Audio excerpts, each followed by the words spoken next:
Ayan mga idol, welcome back ulit sa ating munting channel ang kusinero ng barangay. Ayan, so murang-mura na naman ngayon ang isdang sardinas, ginagawang sardinas mga idol. Panahon na naman ngayon ng ating murang isda. So ang gagawin natin ay gagawa tayo ng masarap na sardinas with tomato sauce. So una-una, ganito lang po ang ating diskarte. Siyempre tatanggalan natin ang bitoka at linisin natin ng maigi ang ating isda. Ayan, kagaya po niyan ng ating ginagawa. Tanggal yung ulo, tanggal yung buntot, at syempre yung ating mga bitoka alisin mga idol. Ayan mga kabarangay. So masarap kasi yung homemade sardinas natin. So ayun po sa ating version, pwede po natin matimplahan ng medyo ayun sa gusto natin. So ayan, pagkalinis nga ng ating isda, syempre una-una hugasan muna natin, tsaka natin i-brine naman. Ayan, syempre i-brine natin sa maraming asin. Ang purpose po natin rito ay para po walang dugo na namumuo. Siguro mga 2 oras minimum siguro at pwede nating i-brine ng ating isda. Ayan, kagaya niyan. Ayan, pagkalipas ng 2 oras, so kitang-kita naman naka-brine na po siya. So nag-iba na ng kulay. So ang gawin naman natin rito, kukunin natin at syempre hugasan natin siya ulit. Siguro mga 2 beses natin hugasan.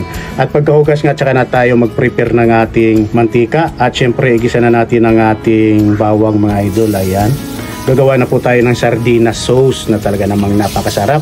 At pwede nating i-stack sa ating mga tahanan. Ayan, at syempre yung sibuyas ilagay na rin natin. So ayan, ang binili po nga pala nating isda ay tawilis po mga idol, or tamban. So nasa 50 po ang kilo, pero sariwang sariwa po. At syempre kailangan natin sariwa para masarap ang ating homemade sardinas and tomato sauce. So ayan, naglagay rin tayo ng konting sili, labuyo, 2 piraso, at syempre seasoning, at ang ating dahon ng laurel. Ayan, syempre pampabango. So ayan na nga, nilagay na nga natin ang ating tomato sauce. So tingnan lang natin ang kulay. Pag kung medyo maputla pa, pwede tayong magdagdag ng konting tomato paste mga idol, mga kabarangay, para lalong sumarap ang ating sardinas sauce. So ayan, naglagay tayo ng mga 2 cup ng tubig siguro. Ayan, at syempre yung ating iodized salt, kalahating kutsara or 1/4 na kutsara, depende po sa ating panglasa. At syempre yung ating paminta. Ayan.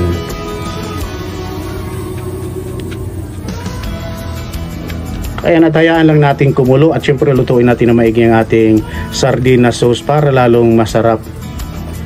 Ayan, nag-additional tayo rito ng kalahating kutsarang asukal or 1/4 siguro pwede na. At syempre optional paprika. Ayan, naglagay na rin tayo rito ng konting ketchup, siguro mga 3 kutsara mga idol. Ayan, para lalong sumarap ang ating sardinas. At syempre konting bitchin. Ayan, lagyan natin, optional pa rin, nasa inyo na yan. Kung takot kayo sa bitchin or ayun yung suwa, huwag nyo nang lagyan. At syempre yung seasoning pampalasa. So ayan, ang gagawin natin pagkatapos natin hugasan ng ating naka-brine na isda. So ilagay na natin siya sa bote, siguro 5 pirasong sardinas sa isang bote po idol. Huwag natin masyadong i-crowded ang isda para lutong-luto ang ating sardinas. So ayan, luto na nga ang ating sauce. So ang gagawin natin rito, ilagay na natin ang ating sardinas sauce sa ating buti kasabang ating preskong isda. Ayan.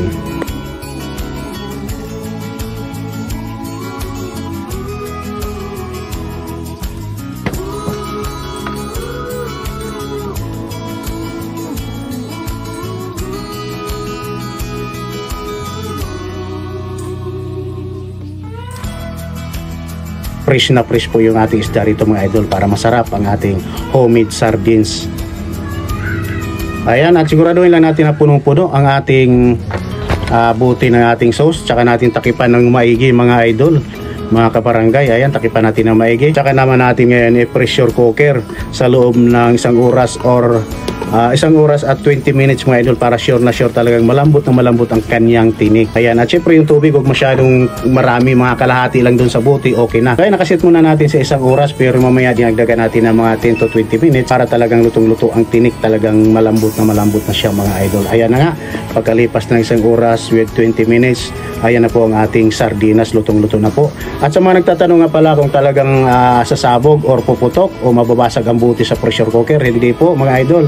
Garantisado po 100% hindi po siya nababasag, hindi siya pumuputok. Ayan, kita naman talaga naman ang ating sardinas and tomato sauce, talaga namang parang original ang kanyang kulay, tita ng mga idol. At syempre sa lasa, masarap, parang tunay na rin. Ayan mga idol, at ganyan ang kadali, kasimple. At siya nga pala, bago nga pala natin buksan ng ating sardinas, i-rest lang po natin siguro ng mga 1 oras huwag natin kaagad buksan ang ating buti kasi unang-una sasabog po ang buti at lahat ng sauce matatapon at pwede pa po tayong matalsikan, kaya mag-ingat po tayo sa pagbukas. Kailangan palamigin muna natin. Ayan, at sa mga gustong umorder ng ating Bagnit Bagoong, nasa Shopee at Lazada na po, isang pindot nyo lang magkakaroon na po tayo ng Bagnit Bagoong na gawa mismo ng kusinero ng barangay. Ayan, at maraming salamat muli sa inyong lahat.